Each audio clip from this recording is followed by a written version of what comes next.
सभी भक्तों को श्री शिवाय नमस्तुभ्यम हर हर महादेव ओम नमः शिवाय। तो आज मैं आपको बताने वाला हूँ एक नया और बिल्कुल विशेष उपाय जो केवल और केवल सावन के महीने में ही किया जाता है। अब आप पूछोगे ये सावन के महीने में ही क्यों किया जाता है? तो जो पुष्प मैं आज आपको बताने वाला हूँ, वो पुष्प सावन महीने के 1 या 2 महीने पहले ही खिलता है और सावन महीने में खिलकर ज़्यादा से ज़्यादा उसके 1 महीने बाद तक ही रहता है। ना तो ये भरी सर्दी में खिलता है पुष्प और ना ही भरी गर्मी में। ना गर्मी में खिलता है, ना सर्दी में खिलता है। ये केवल और केवल सावन महीने के समय पर ही खिलता है अधिकतर। तो इसलिए आपको भी ये उपाय इस सावन में ज़रूर करना चाहिए। 11 दिन का ये विशेष उपाय है। यदि आपने ये उपाय कर लिया, तो निश्चित रूप से आपको 11 दिन में इसका लाभ प्राप्त होगा ही होगा। यदि मान लो 11 दिन में ना हो, तो थोड़ा इंतज़ार करना। हो सकता है आपने उपाय कर दिया हो और बाबा उसका फल भी देना चाहता हो, लेकिन महादेव उस फल के सही समय का वेट कर रहा हो कि इस समय पर आपको इसका फल प्राप्त हो। तो इसलिए उपाय करने के बाद में विश्वास ज़रूर रखना, आपका ये उपाय निश्चित रूप से सफल होगा। और ये पूरा उपाय मैंने आपको करके दिखा दिया है। आप समझ लेना अच्छे से कि किस प्रकार से आपको करना है, फिर कोई गलती मत कर देना। और उपाय करके भी इसलिए दिखाया है ताकि आप अच्छे से समझ पाए कि उपाय करना कैसे है। अब उपाय करना कब है, वो भी हम आपको बताते हैं, पर उससे पहले वीडियो को लाइक करके चैनल को सब्सक्राइब कर दीजिए और इस वीडियो को अधिक से अधिक लोगों के पास में शेयर कर दीजिए, ताकि शिव का कोई भी भक्त इस वीडियो को सावन के बाद ना देखे। ऐसा क्यों?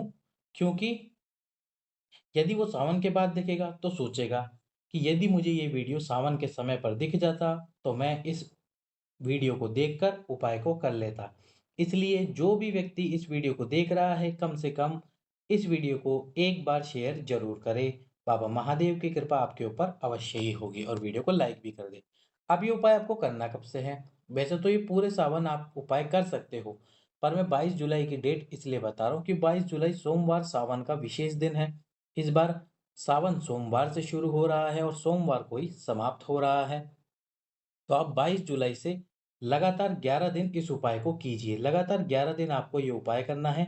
लगातार 11 दिन करना है। 22 जुलाई से प्रारंभ करना है इस उपाय को और 1 अगस्त को ये आपका उपाय संपन्न हो जाएगा। अब सबसे ज़्यादा जो प्रश्न मुझसे पूछा जाएगा, उसका जवाब मैं आपको यहीं दे देता हूँ पहले कि भैया, हम ये उपाय 22 जुलाई से नहीं कर पाएँगे क्योंकि हम रजस्वला हो सकते हैं। हमको पता है कि वो हम उस समय पे रजस्वला हो जाएँगे, तो हम लगातार 11 दिन कैसे करेंगे इस उपाय को?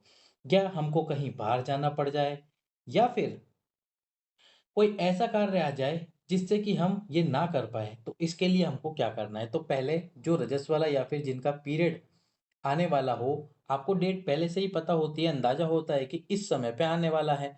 तो आपको पहले से ही पता होना चाहिए कि आपका रजस्वला कब आने वाला है और इसके साथ जैसे आपका रजस्वला प्रारंभ हो जाएगा, आपको पता है कि रजस्वला आने वाला है, तो उस समय में आप इस उपाय को ना करें। तो जैसे 22 जुलाई से लेके 1 अगस्त के बीच में यदि आपको लगता है कि आप रजस्वला होंगी, तो उस समय पे ये उपाय ना करें।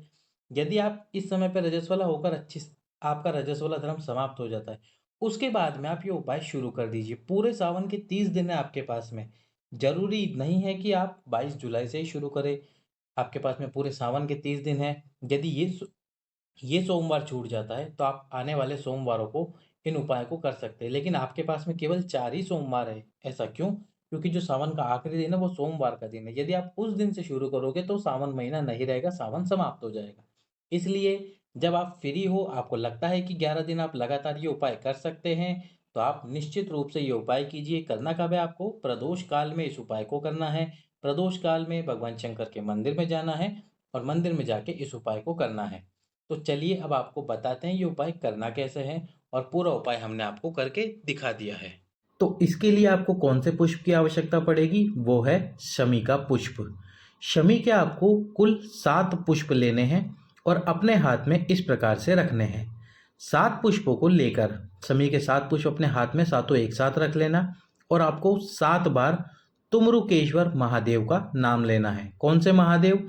कुल 7 बार तुमरुकेश्वर महादेव का नाम लेना है और तुमरुकेश्वर महादेव का नाम लेते हुए आपको संतान प्राप्ति की कामना करते हुए, पुत्र प्राप्ति की कामना करते हुए सातों के सातों पुष्प एक साथ भगवान शंकर के शिवलिंग पर समर्पित कर देने हैं प्रदोष काल में।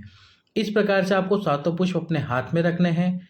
7 बार तुमरुकेश्वर महादेव, तुमरुकेश्वर महादेव, तुमरुकेश्वर महादेव, तुमरुकेश्वर महादेव नाम लेते हुए आपको ये 7 के 7 पुष्प समर्पित करने हैं शिवलिंग पे और लगातार 11 दिनों तक करना है। और एक बात और, यदि आप पहले दिन जिस समय उपाय कर रहे हैं, प्रयास करें कि आप 11 के 11 दिन उसी समय पर उपाय करें। यदि आप ऐसा कर पाते हैं तो महादेव की कृपा आपके ऊपर जरूर। तो इस प्रकार से आपको ये उपाय करना है। शमी के 7 पुष्प ले लेने हैं। कितने पुष्प? 7 पुष्प लेने हैं शमी के। और 7 पुष्प लेते हुए तुमरुकेश्वर महादेव का नाम लेते हुए आपको ये सातों पुष्प एक साथ लगातार 11 दिन तक समर्पित करने हैं। एक बात और मैं आपको यहाँ बता देता हूँ, देख सकते हो आपकी ये है शमी के पुष्प।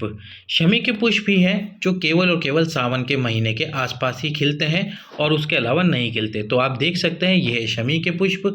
और यदि मान लो कि आपकी इच्छा कोई और है, फॉर एग्जाम्पल आपकी धन प्राप्ति की इच्छा है, तो आप 7 बार कुबेरेश्वर भंडारी का नाम लीजिए, कुबेरेश्वर महादेव का नाम लीजिए। यदि आपकी इच्छा रोग मुक्ति की है तो आपको 7 बार कुंदकेश्वर महादेव का नाम लेना चाहिए। कौन से महादेव? कुंदकेश्वर महादेव। और इसी प्रकार यदि आपकी कोई और इच्छा है और कोई कामना है जो पूर्ण नहीं हो रही, तो 7 बार अवधूतेश्वर महादेव का नाम लीजिए। कौन से महादेव? अवधूतेश्वर महादेव। इस प्रकार से आप अपने अनुसार संतान प्राप्ति चाहते हैं तो तुमरुकेश्वर महादेव का नाम लीजिए, रोग मुक्ति चाहते हैं तो कुंदकेश्वर महादेव का नाम लीजिए, मनोकामना पूर्ण चाहते हैं तो अवधूतेश्वर महादेव का नाम लीजिए, और धन प्राप्ति चाहते हैं तो कुबेरेश्वर महादेव या कुबेर भंडारी का नाम लेकर 7 बार ये सातों शमी के पुष्प समर्पित कर दीजिए। ये एक उपाय आपको वो सब कुछ प्राप्त कराएगा जिसकी कामना आप कर रहे हैं। यदि वीडियो आपने अभी तक लाइक नहीं करा है, चैनल को सब्सक्राइब नहीं करा है, तो ये कार्य भी कर दीजिए। बाबा महादेव की कृपा आपके ऊपर होगी। और ये वीडियो जल्दी अपलोड करने का एक ही मकसद है कि आप इस पुष्प को ढूंढ कर अपने पास में रख ले। और एक बात, जब आप इस पुष्प को तोड़ कर लाए तो इस पुष्प को धोए नहीं। ये बात विशेष ध्यान रखें, इस पुष्प को धोया नहीं जाता है। किसी भी पुष्प को जब हम पेड़ से तोड़कर शिव को समर्पित करते हैं तो उस पुष्प को या किसी देवता को समर्पित करते हैं तो उन पुष्पों को धोया नहीं जाता। इस बात का विशेष ध्यान रखना। पुष्प को धोना नहीं है, लाकर रख देना फ्रिज में और फिर समर्पित करने चले जाना। बाबा महादेव की कृपा आपके ऊपर अवश्य ही होगी और आपको 11 दिन में इसका फल प्राप्त होगा। आपके ऊपर चमत्कार जरूर होगा। तो सभी भक्तों को श्री शिवाय नमस्तुभ्यम। हर हर महादेव। ओम नमः शिवाय। जय महाकाल।